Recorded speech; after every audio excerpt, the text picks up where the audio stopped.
Greetings to you, ladies and gentlemen, and you are welcome to another interesting episode of Forest. Forest is Face of Reality Expository Series Teachings with George Charisma. Guess what? We shall be reflecting on social media today. How exactly should you conduct yourself on social media? But boy, social media has changed our lives. We are no longer the same.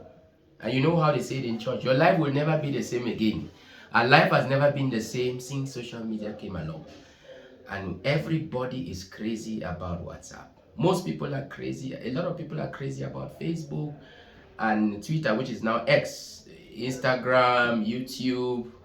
All of these platforms where people connect, where people share ideas, where people learn, people exchange, people can buy and they can sell, that we now call social media platforms.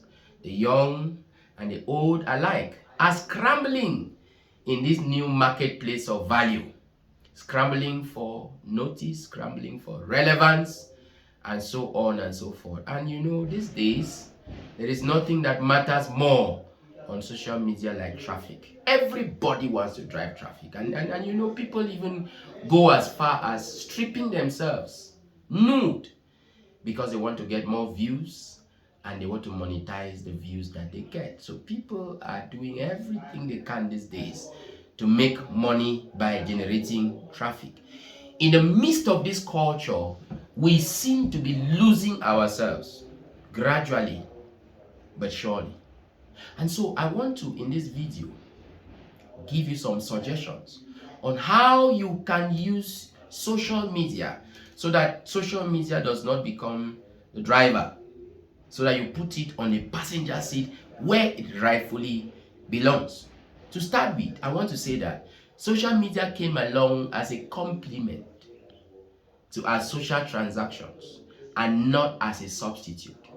There is nothing that can substitute for real-time face-to-face encounters. There is nothing.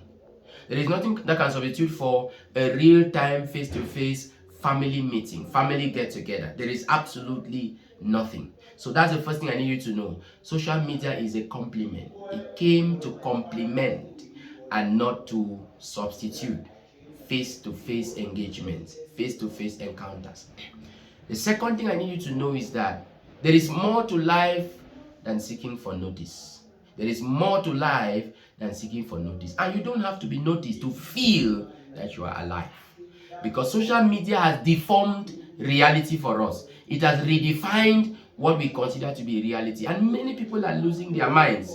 You post something and you are waiting to identify the number of people who have been able to notice you, the number of people who have commented. And your sense of value now depends on how much traffic you are able to drive.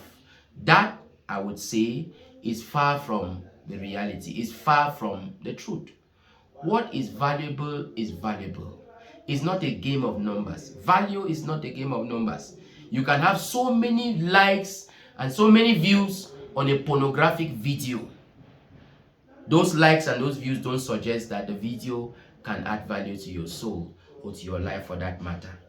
So we have to redefine the concept of value. What do we consider to be value? Is it in the strength of numbers? Is it because this video has 10 million views that you will say that the content is valuable content? The content is edifying, the content is constructive, the content is meant to build people? If that is what you assume on the basis of numbers, you are deluded and you are mistaken. Another thing I want to say is that we must embrace and consume social media with moderation. We must embrace and consume social media selectively with a sense of discipline. Not everything that is offered on social media is for you or is good for you. Let's be clear about that. You don't merely belong to a platform because of the desire to belong or the desire to be among. You don't have to be on Twitter, what we now call X, on Instagram, on Snapchat, on TikTok, on Facebook, on WhatsApp, simply because you want to have a representation in all the social media platforms. Okay, you belong to a social media platform based on how well it is serving a need in your life, a real need, not an imagined need. In consuming social media with moderation, we don't just view videos or watch videos randomly. And that's why there's an icon on Facebook, there's a part on Facebook that helps you access free short videos. I call them free, but they are not really free, because at the end of the day, some of them will impoverish your soul, some of them will destroy you, all right, in ways that you cannot even imagine. So Facebook, through the use of algorithms, will suggest to you and supply to you the kind of videos that you watch, more of the kind of videos that you watch. And it keeps you in a cycle of addiction where you just have this, what we call binge watching.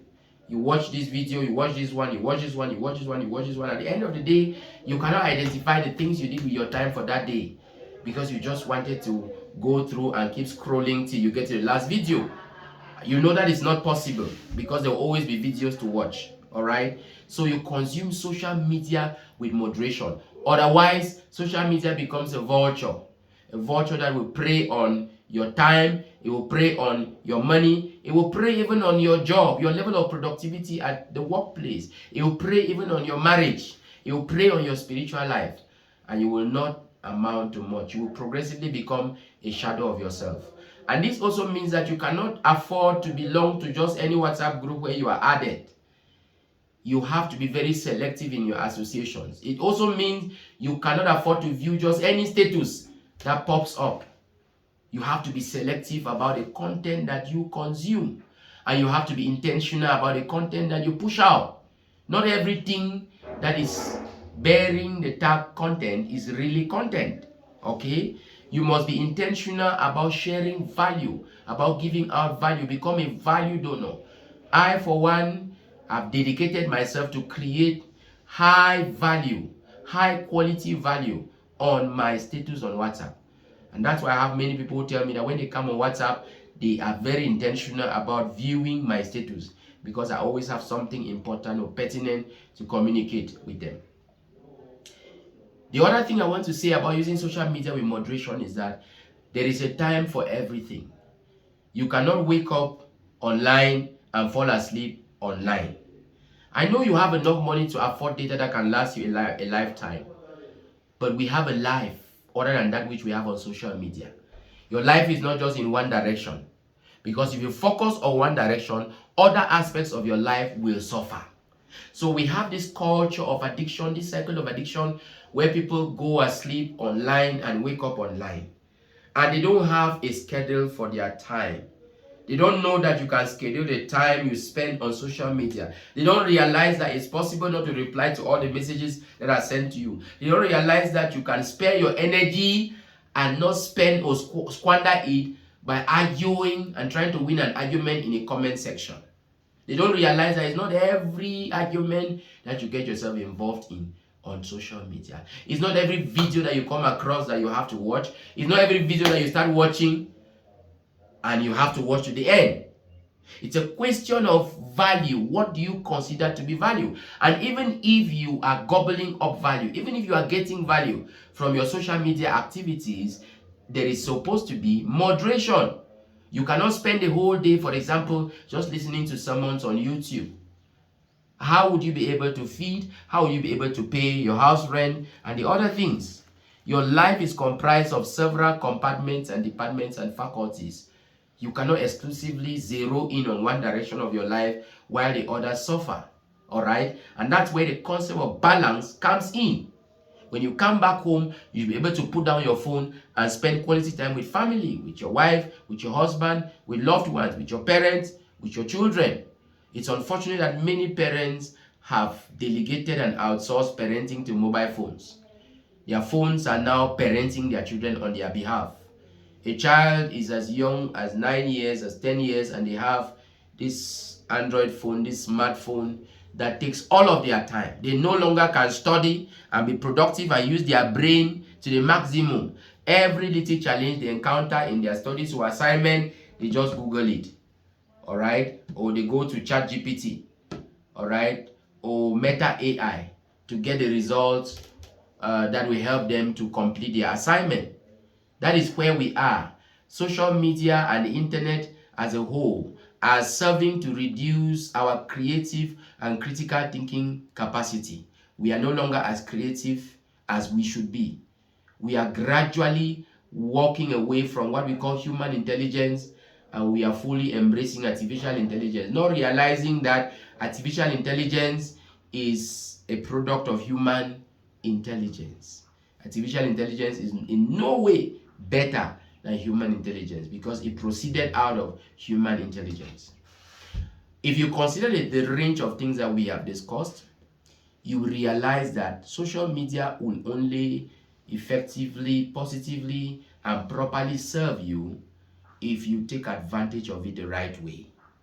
If you don't, it will take advantage of you. Your smartphone will be smarter than you, and your cell phone will become a cell, and you a prisoner of habit, the habit of addiction to social media.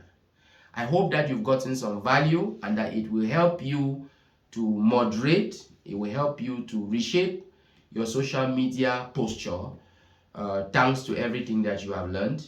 If you have questions, feel free to reach out to me, and my name remains Josh Charisma, and I am wishing you a wonderful day. God bless you.